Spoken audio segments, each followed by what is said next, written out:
Привет, Кожаный. Приветствие по Блицкрански. Лови самый быстрый гайд на моего братюню Блицкранка. Все для того, чтоб ты чаще пикал этого гангстера в ранг. Пару слов о его обилках. Его пассивка — это гэнгста-щит, который составляет 30% от твоего количества маны. Иными словами, чем больше маны, тем сложнее тебе навалять. Активируется, когда твое здоровье падает ниже 35%.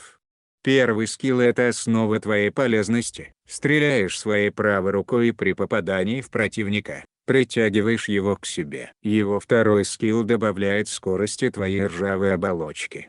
При нажатии ты употребляешь белый порошок, но так как ты робот, он действует всего 4 секунды, после чего ты станешь амебой на 1,5 секунды. Его третий скилл — это апперкот по колокольчикам. Все просто. Бьешь и подбрасываешь. Ультимейт пассивно добавляет бесполезную молнию к твоим атакам, но только когда тебе доступен ульт. При нажатии ты наносишь врагам вокруг себя урон и вешаешь молчанку на 1 секунду. Если твоя команда — это типичные овощи, то эта секунда молчания будет в твою честь. Вот вам сборка от лучшего Блицкранка, которого я встречал. Его счет практически каждую игру — это минимум 30 ассистов. Первым предметом всегда покупаешь ледяную перчатку Кастет. Она хорошо снижает перезарядку. После использования любого скилла, твоя автоатака оставит на земле зону замедления. Чем больше у тебя физической защиты, тем больше будет эта зона. Также этот предмет добавляет маны, что хорошо влияет на твой пассивный навык. Вторым предметом собирай синюю куртку. Когда она превратится в темно-синюю куртку, она добавит тебе 1150 маны и физическую защиту. Собрав эти два предмета,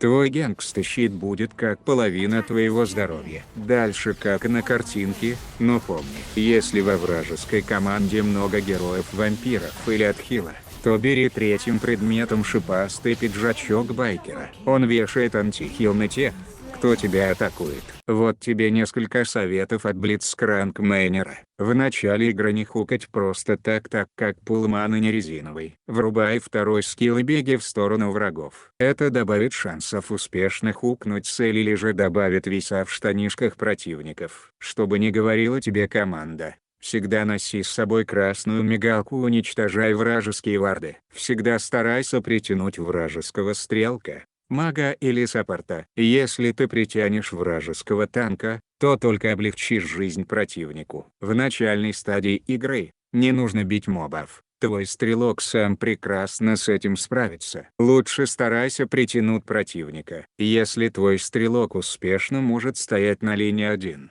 то рауми между своей линией и центральной линией. Помоги мидеру, и он когда-нибудь спасет твою ржавую задницу. Теперь ты готов сеять страх в рядах противника не только своим невероятно грозным видом. Жми лайк и подписывайся на канал. Приятного просмотра.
Эй, Кожаный, спасибо за поддержку.